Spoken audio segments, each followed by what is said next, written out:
জেলার সবচেয়ে বড় অফিসার ডিএম আফিয়া এক সকালে সাধারণ পোশাকে কোনো সরকারি উজ্জ্বল্য ছাড়াই বাজারে সবজি কিনতে পৌঁছলেন। তার মুখে ছিল সরলতা, চলনে ছিল আত্মবিশ্বাস, কিন্তু কেউ কল্পনাও করেনি যে এই মহিলা এই জেলার ডিএম। আফিয়া সোজা একটি ঠালার কাছে গিয়ে থামলাম। সেখানে একজন প্রায় ৩০ বছর বয়সী সবজি বিক্রেতা মহিলা সবজি বিক্রি করছিলেন। আফিয়া হাসি মুখে তার কাছে সবজির দাম জিজ্ঞাসা করতেই হঠাৎ একটি ছোট ছেলে দৌড়ে এসে সেই মহিলার সঙ্গে জড়িয়ে ধরে বলল, মা, আমাকে স্কুলে ছেড়ে দাও, দেরি হয়ে যাচ্ছে, নইলে টিচার বকবেন। সবজি বিক্রেতা বলল, বাবু, একটু অপেক্ষা কর, আমি এদের সবজি দিয়ে দিই, তারপর তোকে ছেড়ে আসব। ছেলেটি জেদ করে বলতে লাগলো, না মা, এখনই চলো প্লিজ, অনেক দেরি হয়ে গেছে। এসব দেখে ডিএম আফিয়ার মন গলে গেল। তিনি হেসে বললেন, আপনি বাচ্চাকে স্কুলে ছেড়ে আসুন, আমি আপনার দোকান সামলাচ্ছি। সবজি বিক্রেতা একটু ইতস্তত করল, কিন্তু আফিয়ার আশ্বাস ভরা কথায় সাহস পেল। সে বলল, ঠিক আছে বোন, আমি তাড়াতাড়ি ফিরে আসব। এরপর সে তার ছেলেকে নিয়ে স্কুলের দিকে রওনা দিল। এদিকে আফিয়া ঠেলায় দাঁড়িয়ে চারপাশের পরিবেশ লক্ষ্য করছিলেন। তখনই একটি মোটরসাইকেল ঠেলার কাছে এসে থামল। তাতে বসেছিলেন ইন্সপেক্টর মানিক। তিনি নামতেই একটু কটাক্ষ করে বললেন, তুমি কবে থেকে এখানে সবজি বিক্রি শুরু করলে? এখানে তো একজন মহিলা থাকত, সে কোথায় গেল? আফিয়া কিছু বলার আগেই সেই সবজি বিক্রেতা ফিরে এলো। ইন্সপেক্টরকে দেখে তার মুখে আতঙ্ক ছড়িয়ে পড়ল। ঝুঁকে বলল, ইন্সপেক্টর সাহেব, আপনার কি লাগবে? যা চান নিয়ে নিন। ইন্সপেক্টর অযৌক্তিকভাবে হুকুম দিল, ৮ কিলো টমেটো দাও, ১ কিলো ভেন্ডি আর ৮ কিলো পটলও দাও। মহিলা কিছু না বলে তাড়াতাড়ি সবজি ওজন করে দিল। ইন্সপেক্টর একটি টাকাও না দিয়ে মোটরসাইকেলে উঠে চলে গেল। এসব দেখে আফিয়া স্তম্ভিত হয়ে গেলেন। কিছুক্ষণ নীরবে কাটল। তারপর তিনি সবজি বিক্রেতাকে জিজ্ঞাসা করলেন, বোন, ও পয়সা দিল না কেন? তুমি কিছু বললে না কেন? মহিলার চোখে অসহায়তা স্পষ্ট ছিল। ধীরে বলল, বোন, কি বলবো, এই ইন্সপেক্টর প্রতিদিন এভাবে সবজি নিয়ে যায়। কিছু বললে ধমকায়, বলে আমার কাছে পয়সা চাইবে, এক্ষুনি তো ঠেলা তুলে নেব। আমার ভয় করে, ঠেলা চলে গেলে ঘর চলবে কি করে, আমার বাচ্চারা কি খাবে, তাই চুপচাপ দিয়ে দিই। এ কথা শুনে আফিয়ার মুখের রং পাল্টে গেল। তিনি ভেতর থেকে কেঁপে উঠলেন। তিনি বিশ্বাস করতে পারছিলেন না যে আইনের রক্ষক নিজেই আইনের উপহাস করছে। গম্ভীর স্বরে তিনি বললেন, বোন, এখন থেকে এমন হবে না। আমি এখন তোমার সঙ্গে আছি, ন্যায় বিচার করানো আমার কর্তব্য। তুমি একটা কাজ করো, আমার নাম্বার নাও। কার যখন তুমি ঠেলা লাগাবে, তুমি নয়, আমি সেখানে থাকব। তুমি বাড়িতে আরাম করো, বাকিটা আমি দেখে নেব। ওই ইন্সপেক্টর পয়সা দেয় কিনা, আর যদি না দেয় তবে আমি তাকে আইনের শক্তি দেখাব। মহিলার চোখে অশ্রু ছিল, কিন্তু প্রথমবারের মতো তাহার মধ্যে স্বস্তি আর আশার আলো ফুটে উঠল। পরের সকালে আফিয়া একজন গ্রামের মহিলার ভেষ ধরলেন। না কোনো মেকআপ, না কোনো পরিচয়, সাধারণ শাড়ি পরে মাথায় ওড়না রেখে তিনি ঠেলায় এসে দাঁড়ালেন। ঠেলায় প্রচুর সবজি সাজানো ছিল, সব কিছু প্রস্তুত ছিল। কিছুক্ষণের মধ্যেই ইন্সপেক্টর মানিক তার মোটরসাইকেল নিয়ে সেখানে পৌঁছল। তিনি মোটরসাইকেল ঠেলার কাছে রেখে তীক্ষ্ণ দৃষ্টিতে বললেন, কি ব্যাপার, আজ আবার তুমি এখানে? তুমি ওর কে হও? কালও তুমি এখানে ছিলে, আজও তুমি? আফিয়া, যিনি তখনও গ্রামের একজন সাধারণ মহিলা রূপে দাঁড়িয়েছিলেন, ধীরে বললেন, আমি ওর বোন, তাই আজ ওর জায়গায় ঠেলা সামলাচ্ছি। ইন্সপেক্টর ঘৃণ্য হাসি দিয়ে বলল, তাহলে তুমি তো আর বোনের চেয়েও সুন্দর, আজ খুব সুন্দর লাগছে। তারপর চোখ দিয়ে তাকে মাথা থেকে পা পর্যন্ত দেখতে লাগল এবং অশোভন স্বরে বলল, যাই হোক, এসব ছাড়ো, আমাকে ১ কিলো টমেটো দাও, সঙ্গে একটু ধনিয়ার মরিচও দিও। আফিয়া কোনো প্রতিক্রিয়া না দেখে সবজি ওজন করে চুপচাপ তার হাতে দিলেন। ইন্সপেক্টর সবজি নিয়ে ফিরতে যাচ্ছিল এবং মোটরসাইকেল স্টার্ট করল। তখন আফিয়া কঠিন কণ্ঠে বললেন, থামুন, আপনি এখনও সবজির পয়সা দেননি, পয়সা দিন, এভাবে চলবে না। ইন্সপেক্টর বিরক্ত হয়ে বলল, কিসের পয়সা? আমি তো প্রতিদিন ফ্রি নি, তোমার বোনের কাছে জিজ্ঞাসা করো, সে তো কিছু বলে না, আর তুমি আমার সামনে বেশি কথা বলো না। তিনি আবার যেতে লাগলেন। তখন আফিয়া দ্রুত বললেন, আপনি আমার বোনের কাছ থেকে যেভাবে নিয়েছেন নিন, আমার কাছ থেকে নয়। সবজির পয়সা দিতে হবে, আমাদেরও পয়সা খরচ করে সবজি আনতে হয়, আর একদিন সবজি না বিক্রি করি তবে আমাদের ঘরে চুলা জ্বলে না। আপনার মতো লোক ফ্রিতে সবজি নিয়ে আমাদের পেটে লাথি মারে। এ কথা শুনে ইন্সপেক্টরের চেহারা অহংকারে জ্বলে উঠল। তিনি রেগে গিয়ে আফিয়ার গালে একটি জোরালো চড় মারলেন। আফিয়া টলে গেলেন, কিন্তু নিজেকে সামলে নিলেন। চোখে অশ্রু ছিল, কিন্তু আত্মসম্মান আর চুপ থাকতে প্রস্তুত ছিল না। কাঁপা কণ্ঠে আফিয়া বললেন, আপনি একজন মহিলার ওপর হাত তুলে খুব বড় ভুল করেছেন। এর পরিণাম ভোগ করতে হবে আপনাকে।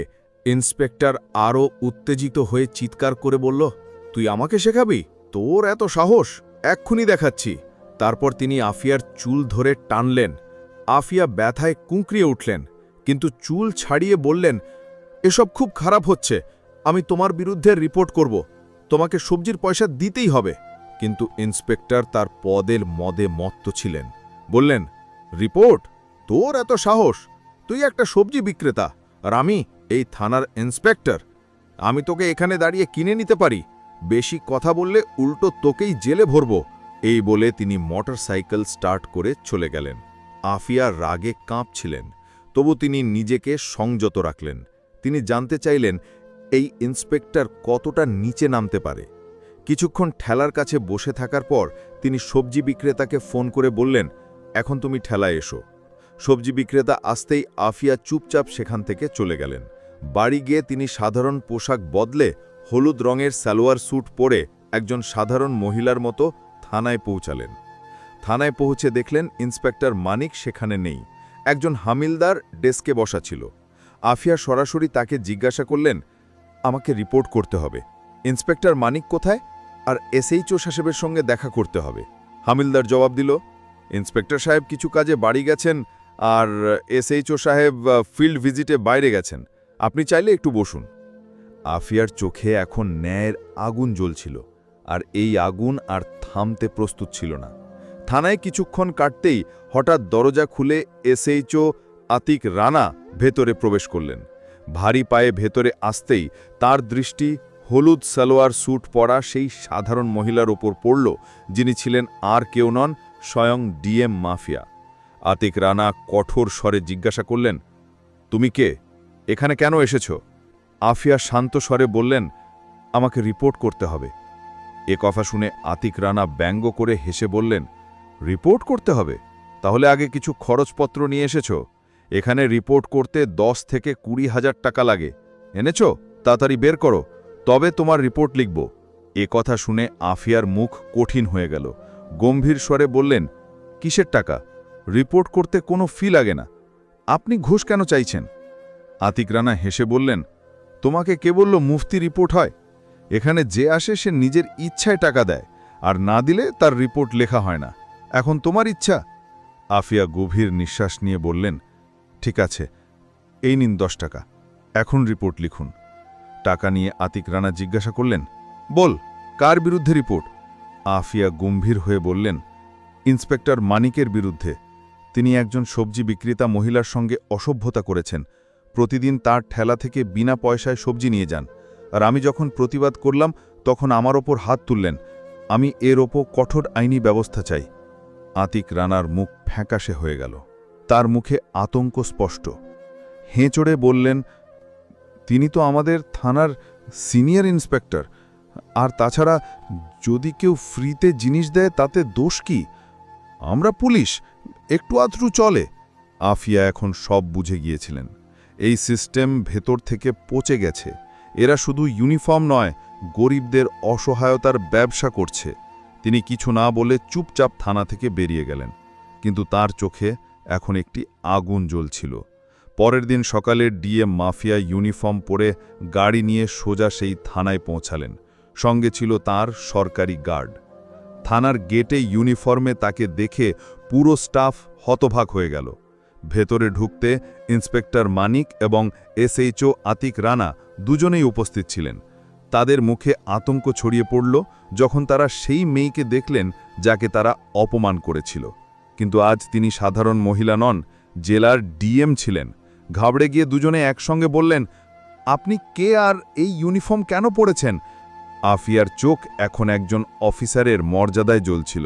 গম্ভীর স্বরে বললেন, ইউনিফর্ম দেখা যাচ্ছে না?